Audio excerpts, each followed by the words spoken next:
It's been a fun but very wet day in Ferndale. We're here at the 5th annual Green Cruise, and we're going to speak with some of those that participated in the event.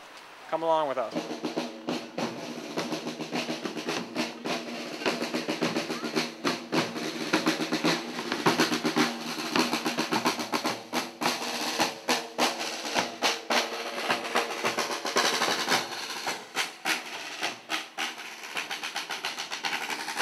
We're here with Shirley Bavanese, who is the founder of the original Green Cruise. Shirley, why did you found the Green Cruise? I was interested in the global warming and to do something. Sitting around and not doing anything about a very big issue would make me very anxious. So we have the Dream Cruise that is very close to my house, and I wanted to go and do something of a balance and bring on all people who don't use their automobiles and use their bikes and skateboards and walk, and balance that out, and also to reduce carbon monoxide, of course, because you're not using your car. And so it put our whole family in a kind of alert to do something and change what we could change. And everybody can make a difference. Great. What does this event mean to you and to your kids? Well, it's about reducing carbon output. They know everything about global warming. They sit through all the films I put them through. And it's their planet. It's my planet. It's your planet. And it's about taking care of this place. And it just goes along those values. And how do we do that? Sometimes it just means getting on your bike and instead of going in your car at every jaunt. So it's anything you can do, and that's what I want to impress on them, and that's what they got a good dose of. And you can have fun when you're doing it. We're here with Doug Christie, organizer of the Green Cruise. So Doug, what is the Green Cruise? Green Cruise is a celebration of human-powered forms of transportation.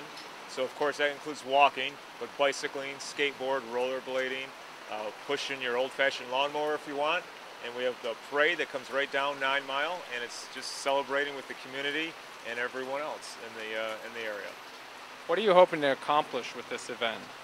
Well, we want first and foremost to have fun and to educate the people that maybe are coming to this event for the first time, looking for some information on how they can become more green or earth friendly, and get involved at the community level and as a first step, and then to expand to do more things in their neighborhood. We're here today at the Green Cruise with Tiffany Hartung, and we just found out that her husband has become Green Cruiser of the Year. Tiffany, how did your husband become Green Cruiser of the Year? Well, Bill, he rides, he likes to ride his bike a lot, but I think he won Green Cruiser of the Year because he commutes quite often to work on his bike, and I think he has about a 10-mile one way. I think it's about 10 miles each way, so all of that adds up, and I think he has maybe close to 1,000 miles that he's just this year that he's ridden, so that's why he's Green Cruiser of the Year. Wow, that's a lot of miles. What motivates him and yourself to bike so much? We bike, we commute by bike because it's good for the environment, of course, but also because it's good for our health. And a lot of times it's a lot more relaxing than being stuck in traffic in rush hour. I know my commute, I cross over, and I think it's 10.5-mile road, and I cross over I-75 every morning, and I sort of look down at the traffic on 75, and it makes me smile a bit because it doesn't take me that much longer to ride my bike to work. And it saves us money on gas. Great.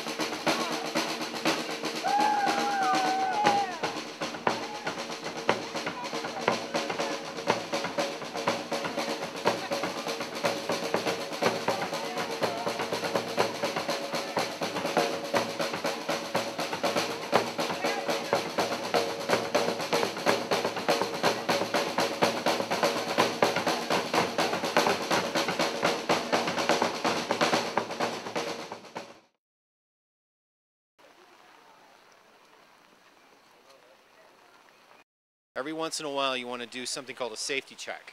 You go through and you give your bike a little shakedown just to make sure the things that are tight stay tight and the things that are supposed to move the way they are still moving that way. Good case in point, we have a bicycle here. A lot of things are supposed to turn a certain way. It's supposed to move this way, but it shouldn't be loose where it wiggles back and forth like this. Make sure your handlebars stay tight. You want to push on the bars every so often, the brake levers. Make sure the brakes are still working and you can't squeeze them all the way down to the lever, that you actually still have a brake on them. You want to spin your wheels, make sure they're moving freely, they're not wobbling all around. Make sure they're tight. Make sure you're checking your tire pressure every so often. Double check to make sure your chain is moving freely, and most importantly to make sure it still is lubricated correctly.